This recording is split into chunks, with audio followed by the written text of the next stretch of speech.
Dear listeners, this is your narrator. I was approached in December 2024 by email by a person who called himself I Am Ant.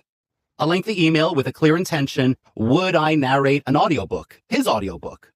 I am many things in life: a husband, a father, an avid softball player, and a retired scientific researcher. I am certainly no narrator of audiobooks. My first instinct was that this was some sort of spam email sent to me, and I deleted it. 3 days later, another email arrived with more information. At that point, it became clear that the author and I attended the same university decades ago.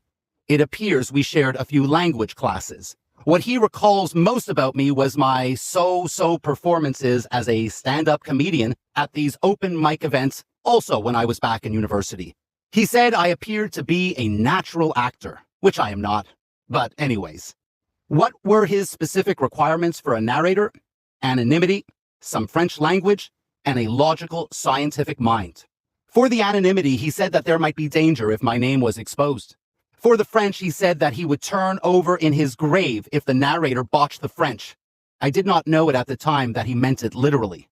For the scientific mind, he said that as the reading progresses, you will understand why. He had one paragraph devoted to his specific needs, and I will read them to you verbatim. Practice and be proficient in reading my words. I want you to narrate my autobiography in a manner that your audience would wish and hope to be spoken to. I want you to be the narrator that they will find the most appealing, the most compelling. You will have carte blanche in these decisions, and you will have full power to put in commentaries and opinions anywhere you wish. Just please, don't screw up the French. His final words were, my strength as an individual was formed by the lessons I learned from others.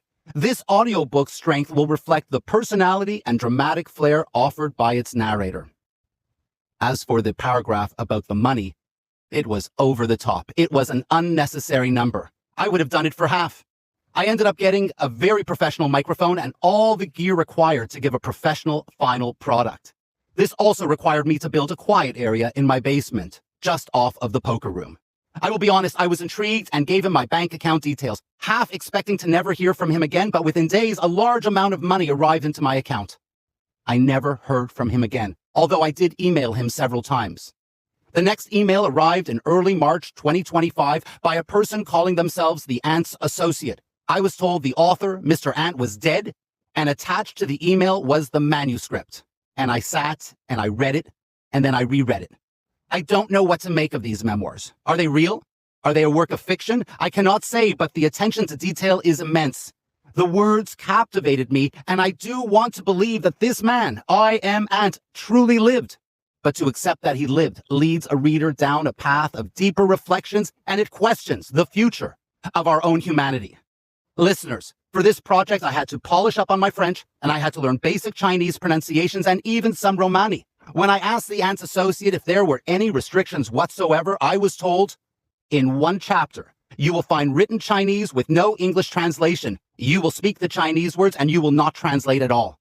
When I asked why they were not translated into English, the reply simply said, because these words were written for one person, and this person is Chinese. These words are for no one else. He will read them, and he will know that the Ant's vengeance will be biting at his heels as the Ant's sons reach adulthood.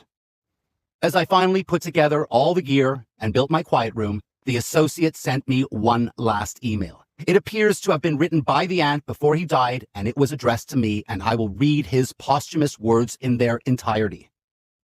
You now have the power to help my children. I have written the words, and the written word is valuable for digital and hard copies, but you now control the destiny of the audiobook. You are the knife's edge, and how you pierce the subject matter will determine if my sons find this book 2 decades from now. To say that their fate is in your hands is an understatement. Please, rise to the occasion. Take your time and read the book thoroughly. Read it as a reader might. Now read it a second time as a father might write it for his children. Look for new truths. Find my emotion and tell my story, and leave all arrogance out of your tone. I never want to give that impression to anyone. Mr. Ant, I will faithfully do as I have been asked. I will become your voice. I will become your passion and intensity.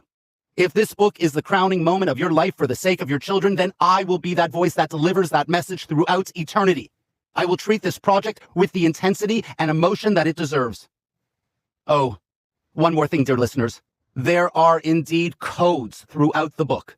Alterations in spelling that clearly have purpose. Strange sequences of numbers and letters. It is simply impossible to read them or make sense of them unless you are looking at them with your own eyes. I will omit all codes and descriptions of codes from the narration unless they are easily narratable, and even more so if I can break them open for you.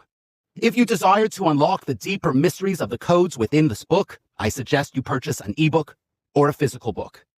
And now, onto the Ant's memoirs.